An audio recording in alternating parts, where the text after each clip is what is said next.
Хрустальная черешня, а вместе с ней дипломы, лопаты и саженцы.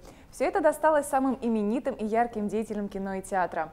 Так наградили лауреатов премии имени Олега Янковского, которые вручали в рамках фестиваля «Черешневый лес».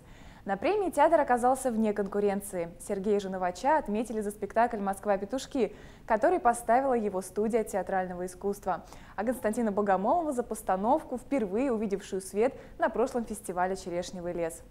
У ежегодной премии имени Олега Янковского нет номинаций, только лауреаты, очень известные или наоборот новые имена. Но их всех объединяет одно – своим творчеством эти люди помогают зрителю открывать для себя прекрасный мир искусства.